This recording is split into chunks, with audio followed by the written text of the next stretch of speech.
মোদি তো বড় বড় কথা বলে, আর মোদির রাজ্যে জাহাজ উল্টে গেল, তার কোনো খোঁজ খবর নাই। সব সময়তে মোদি সরকার থাকাতে ভারতবর্ষের যা ক্ষতি, শুধু মানুষ মারা। একটা জাহাজ ফ্লাইট উল্টে যাওয়ার কারণ হচ্ছে 220 থেকে 230টা মানুষ ওখানে মারা গেছে। তারপরে যেখানে ফ্লাইটটা যেখানে পড়েছে, সেখানে বসতি এলাকা, মানুষ বাস করে। সেখানে যে কতটা মানুষ মারা যাবে, কতটা মানুষের ক্ষতি হবে সেটা মানে মোদি থাকলে দেশের শুধু ক্ষতি।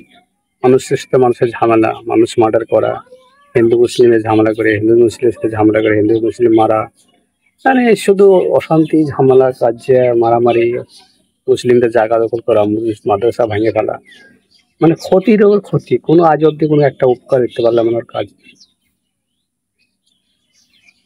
যত রকম সন্ত্রাসী হামলা হচ্ছে, সে মোদির রাজি হচ্ছে, মোদির মোদির জন্য হচ্ছে। যেহেতু বিদেশিরা ইন্ডিয়ায় ভারতবর্ষে চলে আসছে, সেই মোদির কারণেই হচ্ছে। অর্ডার কার? মোদি। সব কিছুতে মোদি সরকারের দোষ। এবার লাস্টে হলে গিয়েছে বাংলাদেশ পাকিস্তানের সাথে ঝামেলা করতে যাচ্ছে, ঝামেলা করতে গিয়ে হলো পাকিস্তান যদি 20টা ভারতবর্ষ তো 20টা মারা গেল। মানে ক্ষতির দিকে অনেক। সন্ত্রাসীকে ধরতেই পারছে না, যে মারছে, যে কাজটা করছে তাদেরকে ধরার কোনো ক্ষমতা নাই।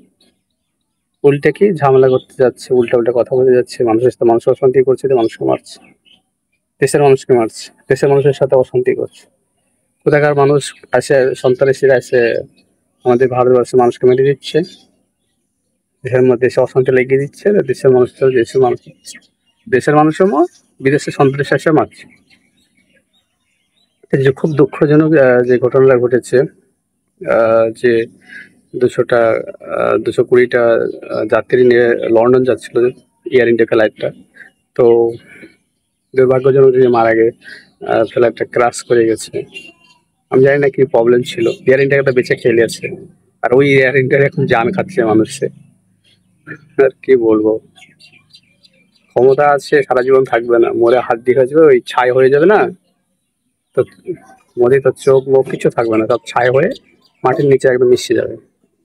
মানুষের যে অশান্তি করছিস, মানুষ সারা জীবন মনে রাখবে।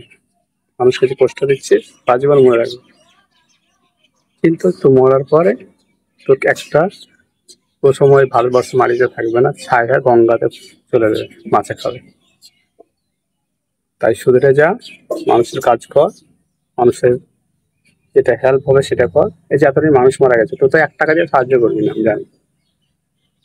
তার ফ্যামিলি বিদেশে কাজ করতো, কত কোটি টাকা লোন করে রাখাচ্ছে, কত প্রবলেম তার ফ্যামিলি চলতে। 240 জন না, 220 জন মানুষ না, তার ফ্যামিলিতে আরো 4 জন করে 5 জন করে ধর। তো এটা ঘটনা। তো যাই, তোমরা ভিডিওটা বেশি বেশি শেয়ার করবে, তাই করছে।